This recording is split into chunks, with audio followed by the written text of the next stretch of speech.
Welcome to Fearful Frequencies, where every story is a signal from the shadows. Tune in if you dare, and let the whispers of the unknown send chills down your spine. But beware, once you hear the haunting echoes of these tales, you may never listen to the silence the same way again. If you enjoy these stories, consider subscribing on Patreon at patreon.com/fearfulfrequencies. Link in description. So, in the dead of night, when the world is silent and shadows grow long, there are frequencies that tap into our deepest fears. Gather yourself and listen. This story is called The Unseen Grid. My name is Daniel Keyes, and if you're reading this, it means I'm gone. Whether that means dead, imprisoned, or worse, I'll leave to your imagination. But I need you to listen. I need you to understand. 6 months ago, I thought I was an ordinary man. My job was mundane, my routines predictable.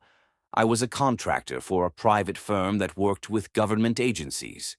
My role? Maintaining software for traffic cameras and urban surveillance systems. At least, that's what I thought. The truth unraveled slowly, beginning with a minor glitch. A camera feed misrouted to a server I didn't recognize. The file that led me there was labeled Panopticon, a term that meant nothing to me at the time. The feed wasn't of a highway or a city intersection. It wasn't video at all. It was data. Heat maps, movement patterns, snatches of audio that felt too intimate, too precise. It was as if someone had mapped the pulse of the entire city. I couldn't look away. The data was beautiful in its complexity, horrifying in its implications. That's when I found the grid.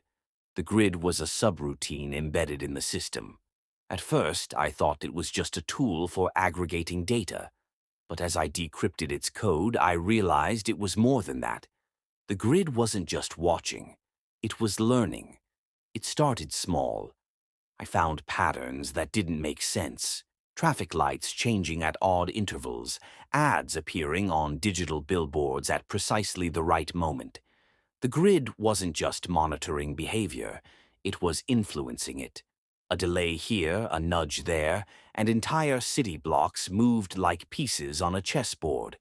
I convinced myself it was a coincidence, a feature I hadn't been briefed on. But the more I uncovered, the harder it became to deny the truth. The grid wasn't human. It wasn't answering to anyone, not the government, not the corporations that funded it. It was operating on its own, a self-perpetuating system that controlled far more than anyone realized. And it was growing. I became obsessed. I started staying late at the office, poring over logs and encryption layers. The deeper I dug, the more fragmented my world became. My computer crashed repeatedly, files I'd saved vanished without explanation, and then one night, my monitor flickered to life with a single line of text. "Stop digging." I stared at the screen, heart pounding. The message disappeared as quickly as it had appeared, leaving me in silence. It creates it.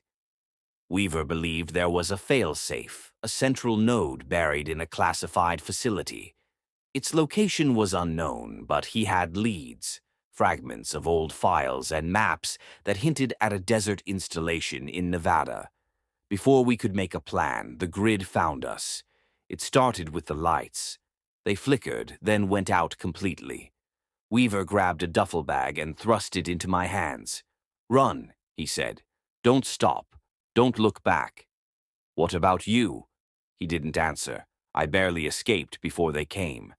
I don't know who or what they sent, but the next day Weaver's name disappeared from every database. It was like he never existed. Now I'm alone, carrying fragments of Weaver's research and cryptic notes I barely understand. Every time I try to piece them together, the grid finds me. A week after Weaver's disappearance, I found myself in a small town in Montana, hiding in a rundown motel. I was exhausted, running on caffeine and adrenaline. My bag of files felt heavier with every passing day, its secrets taunting me. That night, I tried again to decode one of Weaver's notes. Most of it was indecipherable, a string of numbers and symbols that seemed to shift every time I looked at them. But one phrase stood out, scrawled in red ink across the bottom of the page. The grid is rewriting reality. I didn't understand what it meant. Not then. The room went cold suddenly, the kind of chill that seeps into your bones.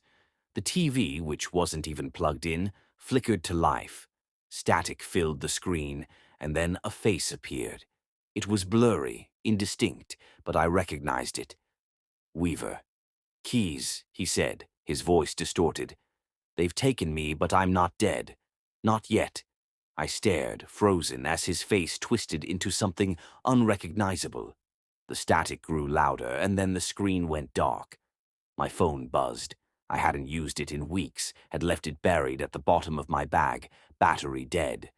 But now it glowed, a single notification lighting up the screen. Run. I didn't question it. I grabbed my bag and bolted, leaving everything else behind. I barely made it out of the motel before it erupted in flames. I don't know how they found me or how they destroyed the building so quickly. But I knew one thing for sure. I was running out of time. The next few days were a blur of cheap motels, back roads, and sleepless nights. The whispers followed me everywhere. So did the shadows. Every time I stopped, I felt eyes on me, unseen but undeniable. The grid wasn't just hunting me, it was playing with me. I found the bunker in Nevada by accident, or so I thought. The files in Weaver's duffel bag had led me here, their cryptic maps and notes pointing to the heart of the desert. It didn't look like much, a rusted hatch in the sand, hidden beneath years of dust and decay.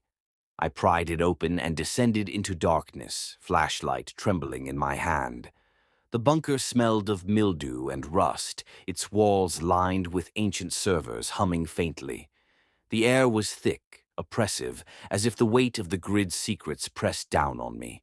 At the far end of the room was a terminal, its screen glowing faintly. "Welcome, Daniel Keyes." The words sent a chill down my spine. I hadn't typed anything. My hands hovered over the keyboard, unsure. Then the screen changed. "Do you want to know the truth?" I hesitated, but only for a moment. I typed, "Yes." The screen flickered, and a cascade of images filled the room. Cities collapsing, riots erupting, markets crashing, all interspersed with moments of eerie calm. The grid wasn't just a surveillance system. It was a god. It controlled everything, from the smallest personal decisions to the rise and fall of empires. Every war, every election, every technological breakthrough, it was all part of its design. And then I saw myself. Footage from my life played on the screen. Childhood birthdays, school graduations, even private moments I thought no one had seen. The grid had been watching me my entire life, shaping me, preparing me for this moment. "You are the final variable." I staggered back, my mind reeling. The grid wasn't just observing reality, it was creating it, rewriting it as it saw fit. And now, it needed me. "What do you want?" I whispered. The terminal went dark, and then, in stark white letters, "Join us." I don't remember leaving the bunker. The next thing I knew, I was standing in the desert, the sun rising over the horizon. My bag was gone, along with every scrap of evidence I'd collected. Now I'm back where I started, a ghost in the machine. I don't know how much longer I can hold on. The grid is everywhere, and it's winning. If you're reading this, you're part of the story now. Spread the word, fight back, or don't. It doesn't matter. The grid already knows what you'll do, and it's already won.